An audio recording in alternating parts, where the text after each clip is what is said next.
one checkout flight in a B-17, and that was it. The guys that checked me out had been checked out the day before. B-17 was so much easier to fly. And of course, with the experience of 4 engines bomber behind you, the guy that checked me out said, "I hope you can land this thing," because I can't.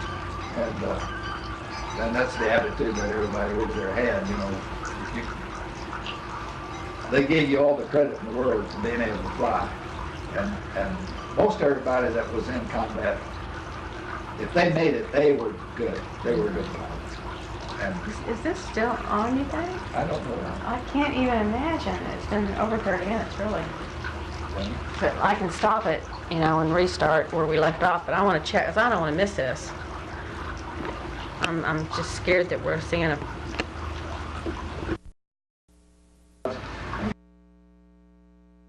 We're talking about your missions, and I would very much like for you, if you would, to elaborate on the 8th and the 8th Air Force and how it was organized, and then if you would, if you don't, go on into more about your missions. Okay. Well, my history of the 8th Air Force may not be exact in details, but generally the 8th Air Force was organized at the bequest of President Roosevelt because he decided that we would conduct the war in Europe and beat Germany before we tackled the Japanese. And Winston Churchill and Franklin Roosevelt came to that conclusion. And so one of the things that they decided would be of extreme importance was the bombing of the Germans.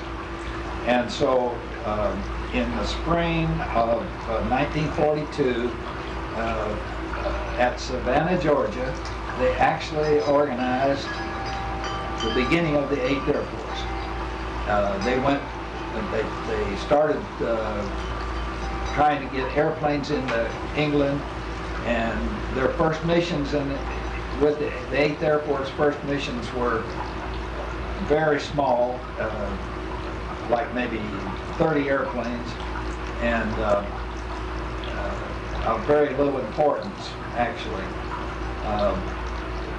But as they grew and the tactics changed, of course it ended up the largest Air Force that's ever been.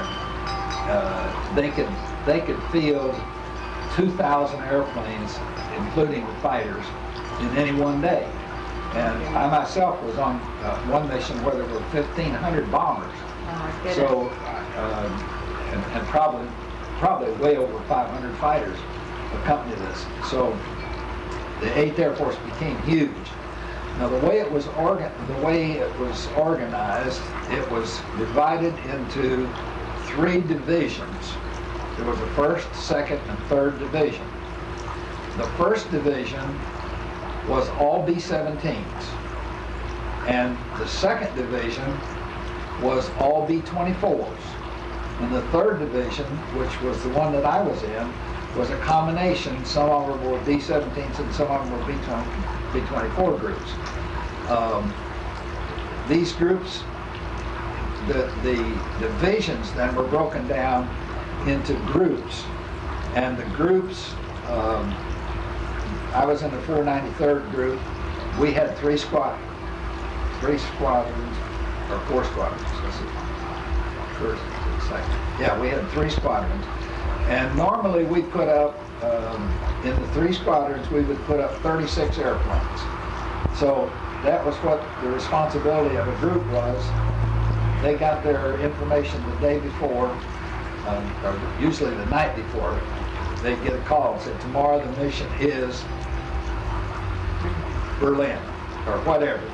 And you're supposed to field 36 airplanes.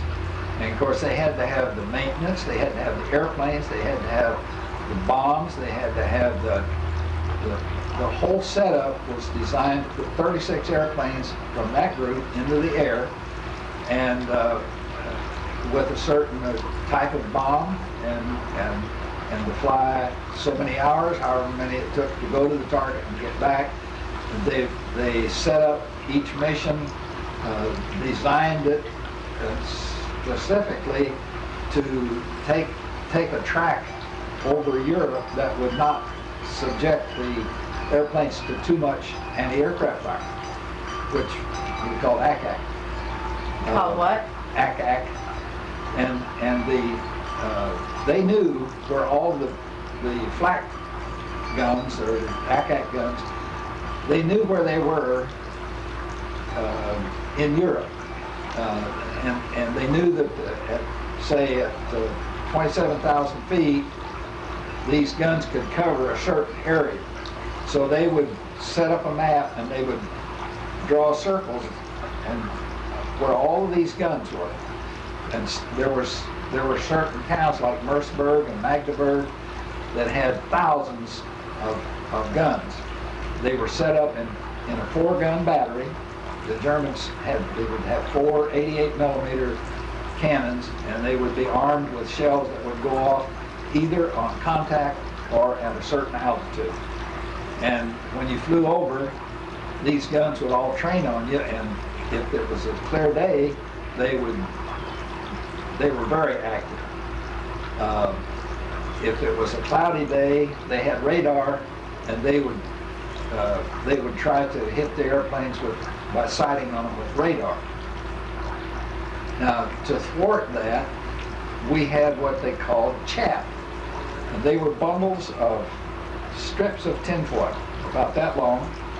And we had a regular little tube that the fellas in the back of the airplane, when we tell them to start throwing out chaff, they would throw these bundles of chaff into this channel, and it would go out into the air, and as soon as it hit the air, it would explode, not from an explosion, just from the pressure of the air. And all of these pieces of tinfoil would be floating down. And so here we are, we're 36 airplanes. 36 airplanes are throwing these things out as fast as they can, and it's putting just a cover of floating down pieces of aluminum, and the radar would not sight through that. Now, the first airplanes that went over, of course, didn't have this cover. So they got to where they would send maybe 4 or 5 airplanes in ahead of the schedule of the regular bomber stream, and they would just throw out chaff, and it would just float down, and the Germans couldn't sight through it. So they couldn't be accurate on their shooting at you.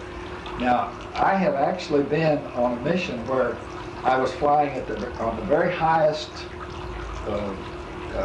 airplanes in the highest group, highest squadron. We had 3 squadrons. We had a lead squadron, a high squadron, and a low squadron. And then each one of those squadrons had 12 or 13 airplanes in them. And so you had 3, 3, 3, and 3. And I happened to be in the high 3, and I thought, and here we're flying up towards the target, and they're shooting at us. I said, well, they're just shooting up here. I just don't want to get hit by one of these stray shells. So I decided that I'd just scoot out a little ways. So I'm scooting out here. What I didn't know was I pulled out away from this big layer of nice chaff that was below me, and I'm now, all of a sudden, they can pick me up on radar, and they start shooting at me. Oh. I didn't like shooting at me. If they were just shooting up in the air, that was one thing. But when they started shooting at me, I went back where I belonged. I got back over there. But they were very accurate. They could put a shell right there with you. What a difference in now. Yeah. And now when they would send airplanes up, they had captured B-17s and B-24s. They would send looked like one of our airplanes up. He would fly out alongside of you, and he would radio to the ground and give your altitude and where you were, and then they would just try to fire into the air so that you'd have to run into those shells. And we'd see these B-17s out there every once in a while, and we know they were German airplanes. And if we could have gotten a hold of our fighters in time, our fighters could have shot them down. But most of the time we didn't. I'm frightened. And but they'd be out there radioing to the ground that we're at 27,500 feet, and